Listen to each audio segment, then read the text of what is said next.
नमस्कार शेतकरी मित्रांनो, मी डॉक्टर गणेश पाटील पोटे, SRT सेवक. आज दिनांक 25 जुलै 2026.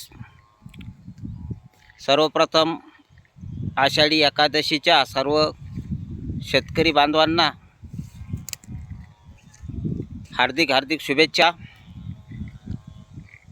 आज आपण या ठिकाणी सोयाबीन आणि तुरीला खत देत आहोत. या ठिकाणी आपण मागील वर्षी सोयाबीन आणि तूरच घेतलेली होती. आपण मागील वर्षी या ठिकाणी तुरीची लागवड केली होती. ते बघू शकता. आपल्या तुरीचे अवशेष या ठिकाणी तसेच आहेत आणि या तुरीच्या ठिकाणी आपण सोयाबीनची लागवड केली होती. परत आपण एक बेड सोडून परत तुरीची लागवड केली होती. आणि आज आपण या सोयाबीन आणि तुरीला खत देत आहोत. बरेचसे शेतकऱ्यांचा प्रश्न असतो की तुम्ही खतं वगैरे कसे देतात.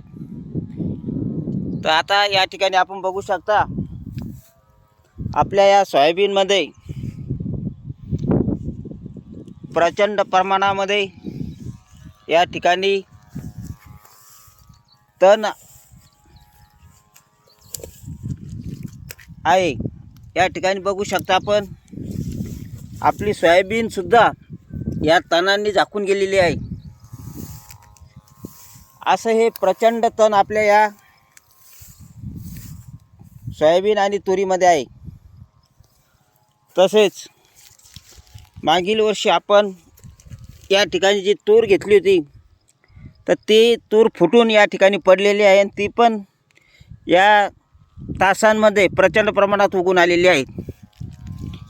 आता एवढं काडी कचरा, एवढं गवत तण असताना सुद्धा आपण या ठिकाणी बघू शकता,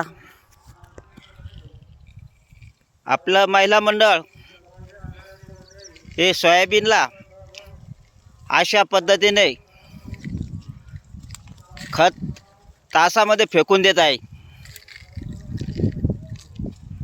या ठिकाणी आपण ड्रिप पण केलेलं आहे, परंतु ड्रिप न करता आपण ड्रिपना खत न देता आपण अशा काडी कचऱ्यामध्ये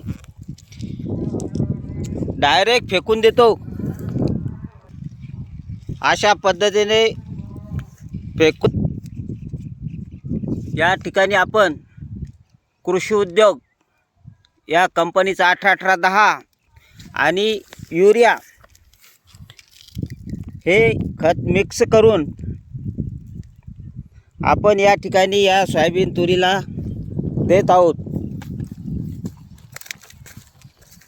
आपण यापूर्वी 1846, 123216, 20-0, 20-13 अशा महागड्या ग्रेडचे खतं आपण वापरत होतो. पण गेल्या 5 वर्षांपासून आपण